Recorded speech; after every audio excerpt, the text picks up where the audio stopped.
बहुत समय पहले की बात है। एक छोटे से गांव में भगवान बुद्ध और उनके कुछ शिष्य निवास करते थे। भगवान बुद्ध की उपदेशों की प्रसिद्धि दूर दूर तक फैली हुई थी और लोग उनसे शांति, संतुलन और जीवन के सही मार्ग के बारे में मार्गदर्शन लेने आते थे। एक दिन एक युवक नामक रावण बुद्ध के पास आया। वह बहुत ही क्रोधी और चिड़चिड़ा स्वभाव का था। किसी भी छोटी सी बात पर वह गुस्से में आ जाता था और बिना सोचे समझे प्रतिक्रिया दे देता था। रावण ने भगवान बुद्ध से कहा, हे भगवान, मैं बहुत गुस्सैल हूं। कोई भी बात मुझे परेशान कर देती है और मैं तुरंत गुस्से में प्रतिक्रिया करता हूं। मुझे इस आदत से मुक्ति कैसे मिलेगी? बुद्ध ने शांति से उसे देखा और मुस्कुराते हुए कहा, रावण, तुमने सही कहा। गुस्से में आना एक स्वाभाविक बात है, लेकिन इससे सिर्फ हमें ही नुकसान होता है। तुम्हें इसे समझने के लिए एक कहानी सुनाता हूं, ध्यान से सुनो। रावण ने ध्यान से भगवान बुद्ध की बातों को सुनने के लिए अपनी पूरी तवज्जो दी। बहुत समय पहले की बात है। एक शांत गांव में एक बुद्धिमान व्यक्ति रहता था। वह व्यक्ति बहुत ही शांति से अपने जीवन को जीता था। उसकी उपस्थिति से ही लोग शांत महसूस करते थे। वह कभी किसी से झगड़ा नहीं करता था और सभी को प्यार और समझ से देखता था। एक दिन एक क्रोधित व्यक्ति उस गांव में आया। वह व्यक्ति किसी बात पर बहुत गुस्से में था और उसने उस बुद्धिमान व्यक्ति को देखकर उसे अपशब्द कहने शुरू कर दिए।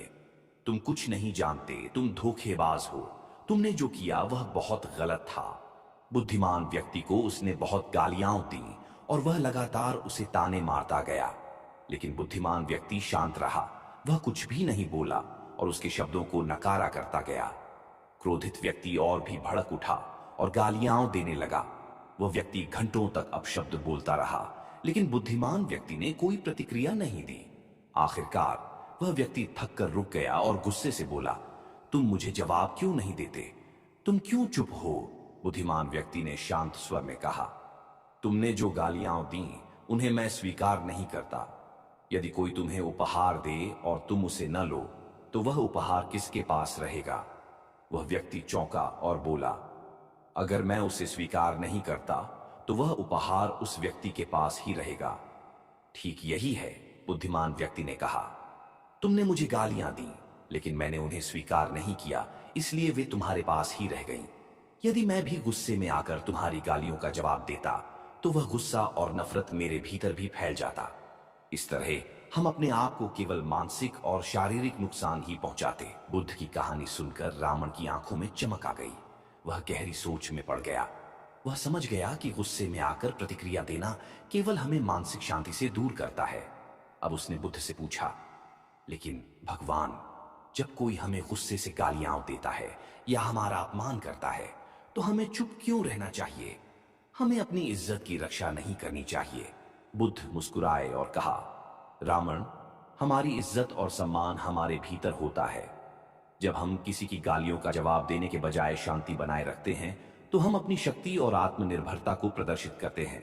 याद रखो, तुम्हारा क्रोध सिर्फ तुम्हें ही नुकसान पहुंचाता है, लेकिन तुम्हारी शांति और धैर्य दूसरों को भी प्रेरित करती है। जब तुम चुप रहकर गुस्से का सामना करते हो, तो तुम खुद को शांत रखते हो और अपने मन में शांति का अनुभव करते हो। यही वास्तविक शक्ति है। रावण अब पूरी तरह समझ चुका था। उसने खुद से वादा किया कि वह अब छोटी छोटी बातों पर गुस्से में आकर प्रतिक्रिया नहीं देगा। वह धीरे धीरे अपने गुस्से पर नियंत्रण पाने की कोशिश करेगा। इस कहानी से हमें यह सीखने को मिलता है कि गुस्से में आकर प्रतिक्रिया देना केवल हमारी मानसिक शांति को नष्ट करता है। जब हम शांत रहते हैं और प्रतिक्रिया नहीं करते, तो हम अपनी शक्ति और आत्मनियंत्रण को बनाए रखते हैं।